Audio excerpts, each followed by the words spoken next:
I'm not surprised that Sargeant didn't get any points. I had a feeling that he was going to be dropping just outside to 11th or 12th. I am surprised that Albon wasn't able to, do what he's done so often in the past. But that DRS zone was so strong. Williams is great on the straight, but if everyone's got DRS behind them, and we see this, the strip straight is so long and so much going on there.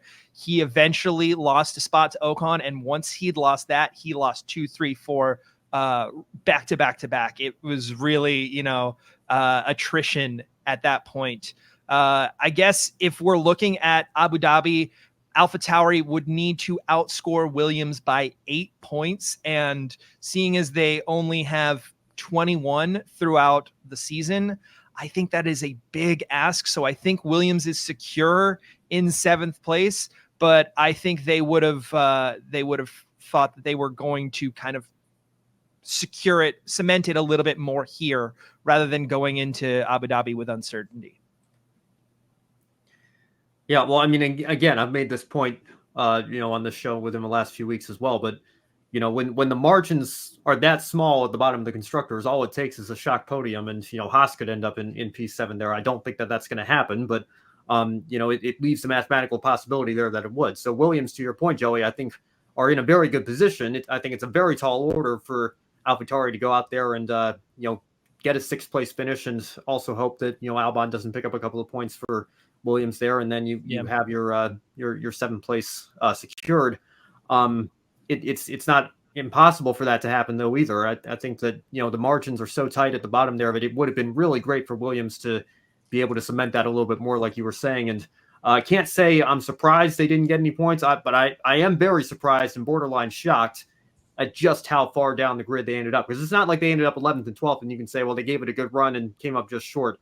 I mean, to your point, Joey, I thought Logan Sargeant had a problem for a couple of seconds because he was dropping so rapidly, position after position, and to only come home 16th when they showed so much speed in qualifying, and again, to do it in your home country for Sargeant in particular, I think it has to be very disappointing for that team. But it's not entirely because of necessarily their own driving all the way, I'll say, because both of the Williams drivers, Fernando Alonso, Zach Brown, all admitted that a problem universal with all the Mercedes powertrains, we don't have the same straight line speed the rest of these guys do.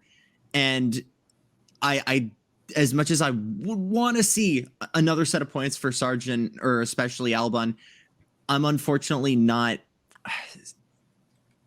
I'm disappointed, right? But I'm not super surprised, because we know that these cars do not perform great in dirty air when running behind other cars.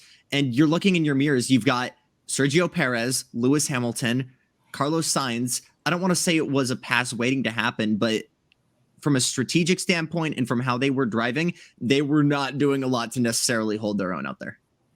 Yeah. We had a point when you had Sargeant behind Albon, and he was kind of the cork in the bottle because he was able to stay within DRS of Albon and able to fight as the rear gunner backwards. And then once Albon lost Sargeant, it was Ocon next. And then you're sitting there going, okay, if this was Hamilton or Alonso, maybe that pass is coming a little quicker.